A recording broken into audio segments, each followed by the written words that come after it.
Now, thanks for staying with us on the program. Our second conversation this morning centers on the 2027 election build-up, the power and politics of endorsements. Quite surprisingly, the chairman of the Senate Committee on Petitions and Ethics, who belongs to the Labour Party, talking about the senator representing Edo South, Emerson, endorsed President Bola Ahmed Tinubu, saying that he has earned a second term.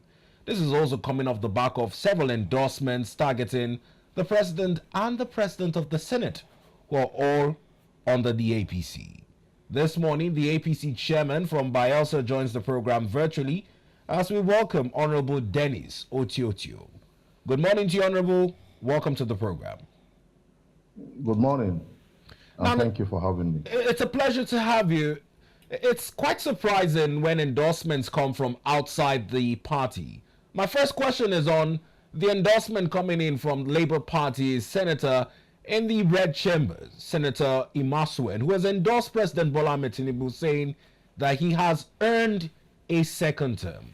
I'd like to get your reactions to that and then find out on other endorsements trailing that. Well, thank you very much. I believe that every well-meaning Nigerian will know, every well-meaning Nigeria knows that President Bola Ahmed Tinubu has done well for the country. We know that on assumption of office in May 29, 2023, the president removed fuel subsidy and embarked on several programs, reforms. And, that resulted into, the immediate effect of that was the resultant hardship that everybody faced. But subsequently, we can see that today we are beginning to enjoy the dividends of those reforms.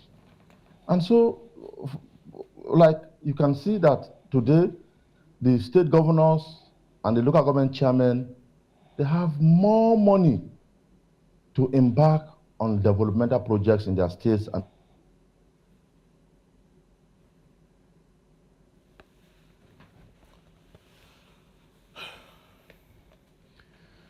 Honorable Otiotio, are you still with us? being squandered. And so today, you can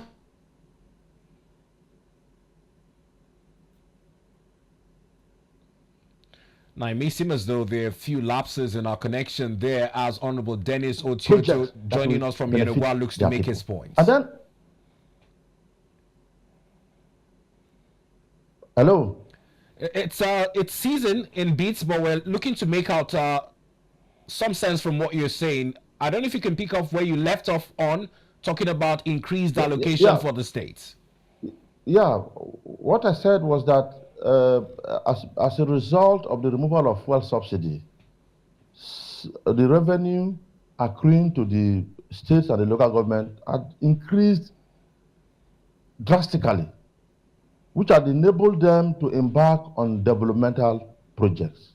And then, secondly, on the agricultural sector, the federal government had embarked on the agricultural reforms.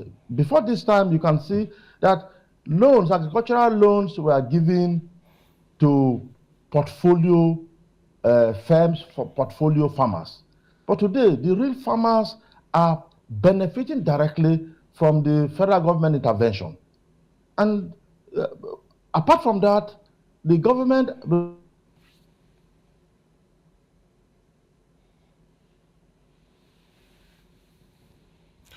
Well, Honorable Dennis, it might seem that that connection is having a little bit of trouble. But let's see if we can have a reconnection with Honorable Dennis Otiotio in just a moment.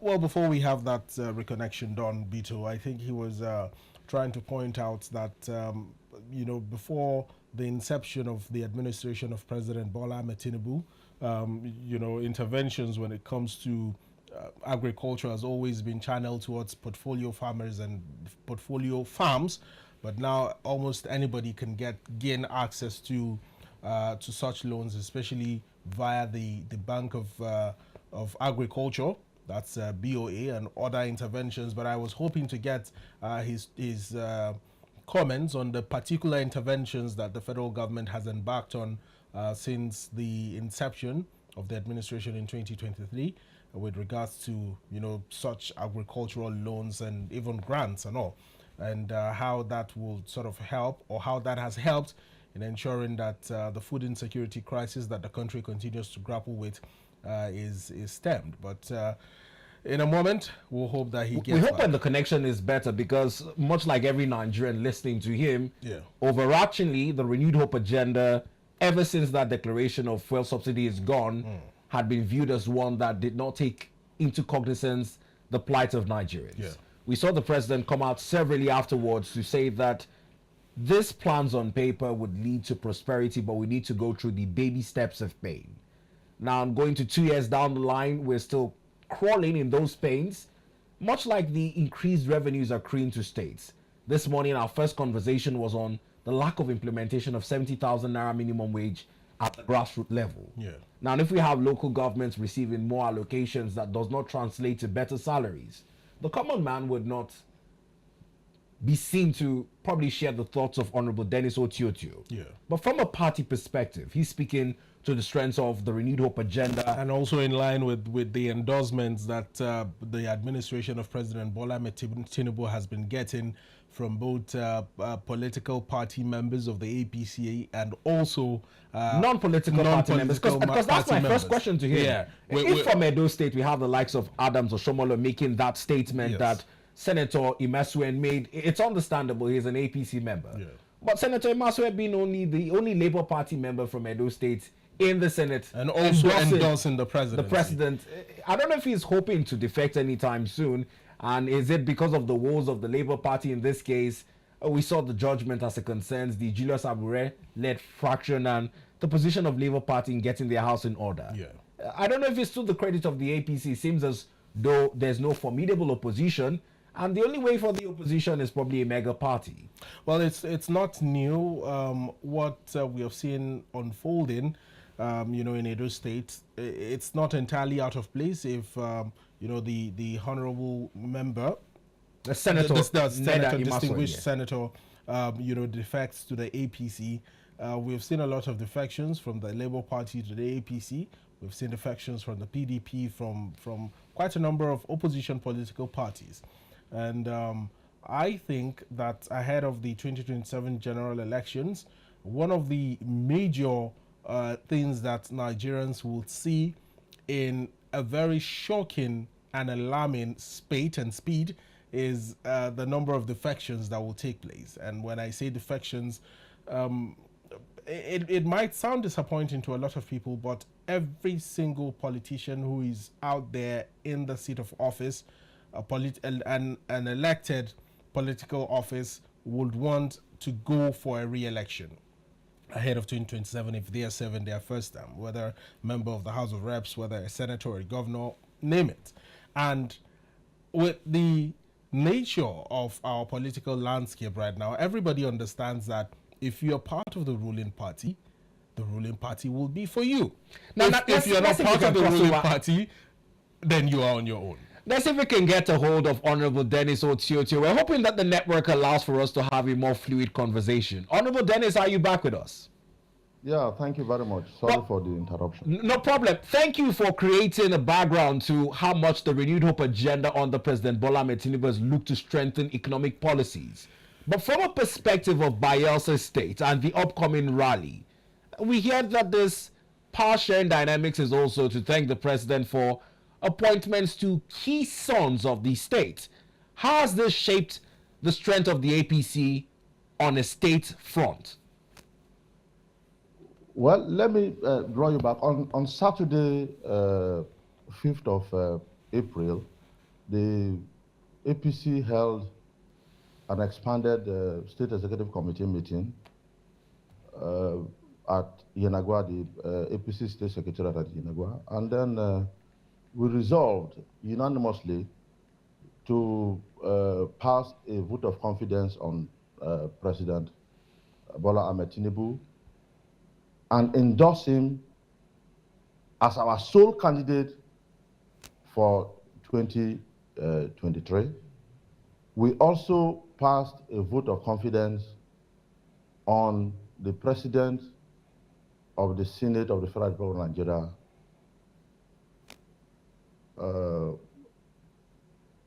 for his leadership qualities in stabilizing the National Assembly and for passing progressive bills, particularly the passage of the South-South Development Commission Bill into an act.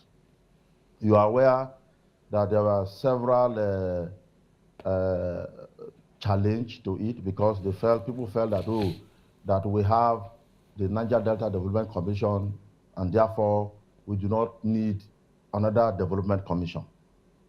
But we had canvassed the point that the Niger Delta Development Commission is not solely for the South-South. That we have Abia State, which is in the Southeast Development Commission. We have Ondo State, which is in the Southwest Development Commission. And therefore, we should also have a South-South Development Commission. And the Senate President was at the forefront of that move. And by God's grace, the bill was passed into an act and the President has assented to it. And so we are very grateful to the Senate President for what he has been doing and for coordinating and showing leadership to the South-South. And for the President, for what he has done, for also giving independence to the NDDC. Before this time, NDDC has been a cash cow for some individuals in Abuja. But today, the issue of abandoned project is a thing of the past. Today, abandoned projects being a thing of the past, Honorable Dennis Otiotio. Some Niger Deltans would disagree, pointing to the East-West Road. They would disagree that project for the last 15 years. Have you been to the East-West Road lately? Not in the last 6 months, but before which we have portions of that road, including Bayelsa and Ogwa.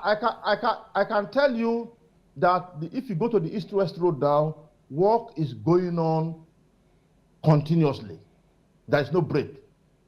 But that is not the issue. The East-West Road itself is not the NDDC project. You know that it was awarded by the federal government, and then the NDDC, not the NDDC per se, the Niger Delta Ministry took it over. So that is not what I'm saying is NDDC projects. If you go to, there is no local government in the Niger Delta region that you will not see the presence of NDDC projects going on right now. Before this time, they collect, they award contracts, they pay in full, and the contractors run away with the money.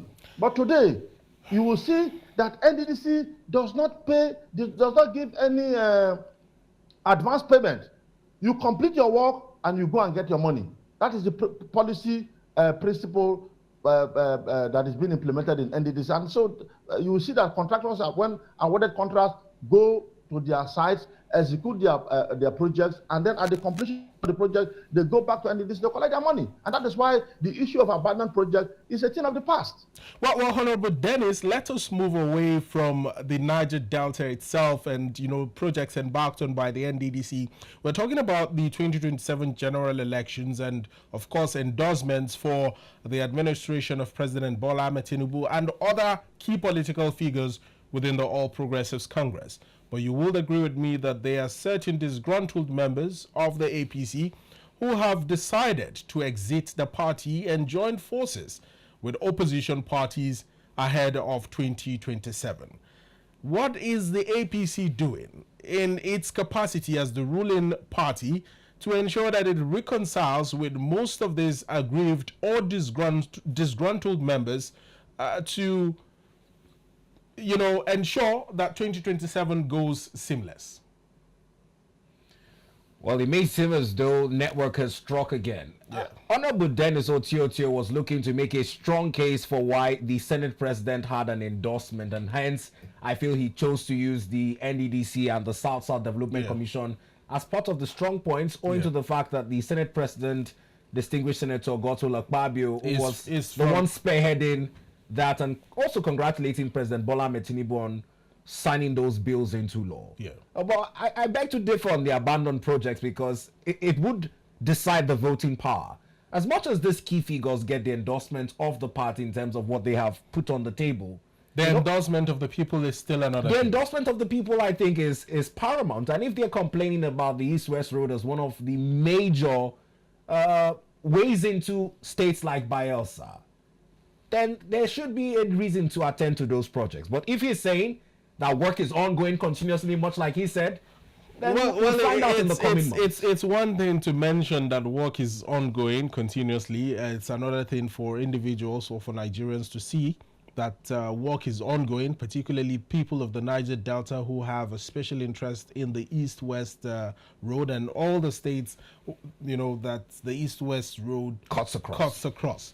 So, and I'm not sure why the NDDC has not particularly been very vocal or very public about the continuation of work in the East-West road, but I just hope that it is not one of many antiques like we have seen in the past, where the project kicks off once again and then in the next couple of months it's yet again abandoned. It's not the first time we're seeing contractors get back to work. It's not the first time we're seeing machineries back on the road, but after a short while these machineries disappear, these workers disappear, and it has almost become almost like a bargaining tool for every electioneering period with regards to the south and the southeast region, and even cutting into the southwest a little bit. I mean, it's the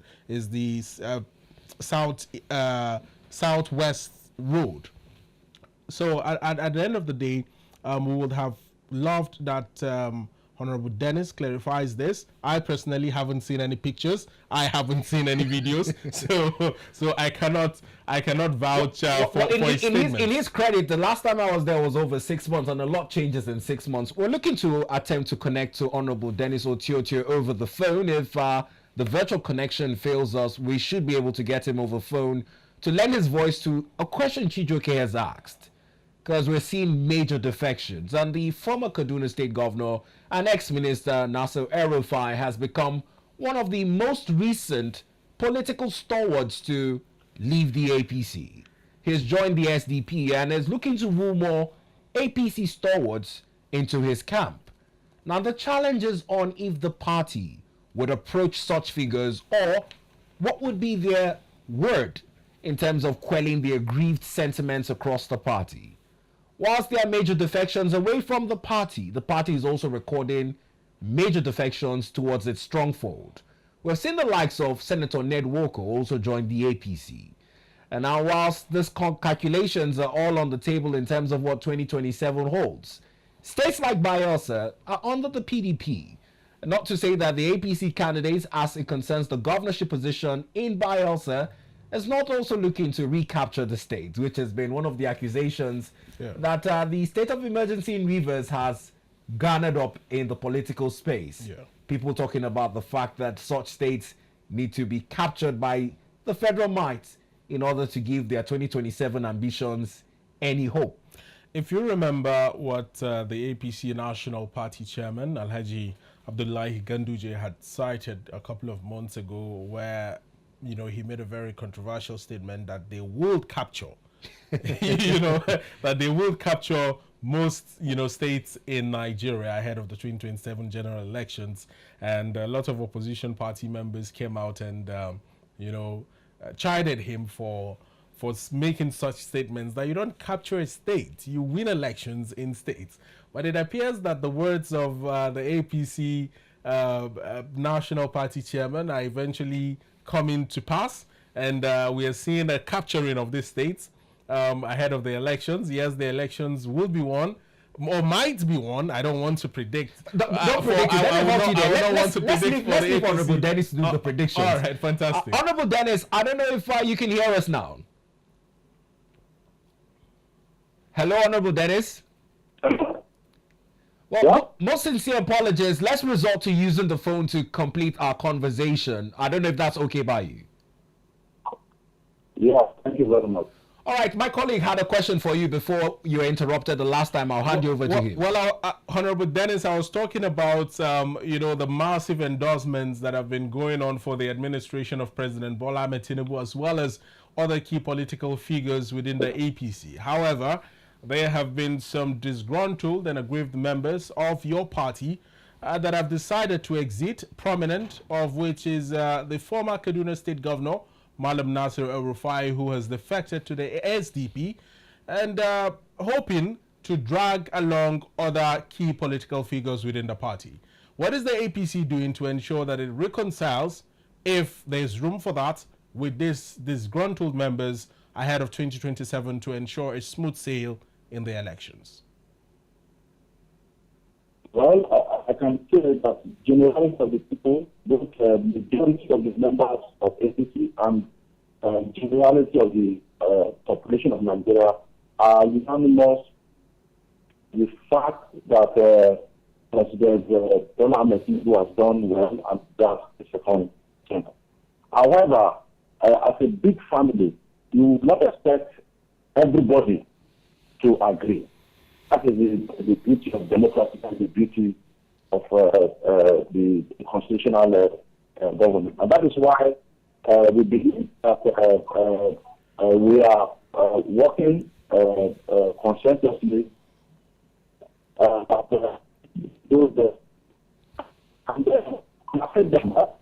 don't believe that President Bola Ahmed Tinubu has done well. I think the agreement is to the fact that they have not been included, they have not been included in the government structure and the governance process. And so the president is just going to make in the 2 years in office, and there is 30 years. And so we are completely challenged. We are also advising to ensure that every party leader is carried along in the realm of things, particularly in the governance structure and in whatever the party is doing. And so I believe that those who are expressing different opinion, that is the keynote of it, that they are serious number. However, we are not taking for granted. So making an effort to ensure. So if you remember, in our last meeting, we resolved to set up peace and reconciliation committee to ensure that we concern all our group members into so that we can be prepared to contest the election against the opposition, which has definitely been Well, whilst we can make out that there are plans on ground to have a peace and reconciliation committee, if I got that correctly, I'd like to also find out about the internal politics in Bayelsa. We're aware that there are plans to also have the states brought back into the APC fold. I don't know if Tinipre Silva is still the candidate. What's the position of the APC going into 2027 and the state elections? Well, like I told you that on Saturday, on the 5th of April, we held an expanded meeting where to resolve to set up a peace and reconciliation committee led by the managing director CEO, the Basin Development College. The aspect is that we believe we start coming together without the effort, the difficult cost of the out. And therefore, we have resolved to unite to ensure to get about our personal ambition. Also, one of the causes, the causes is the governorship ambition of some person. and so on. I think that we should not forget about our personal ambition. Like you know, the governorship election that will come after the election. So for now, we have agreed in resolve in order to set aside our personal ambition more for the success of the dollar of the people for our national assembly that Well, I understand that this priority placement on the presidential election above all other party ambitions is supposed to also be captured in the sharing formula, which you say is the reason why some persons are not happy with the party. What's the guarantee for party members, much like yourself going forward, that those genuine ambitions of having certain appointments made after the president emerges for his second term would be fulfilled to your choice? Well, sorry, I didn't tell you well. If you are talking about appointment, you know that the president is president and commander of the armed forces of the federal government.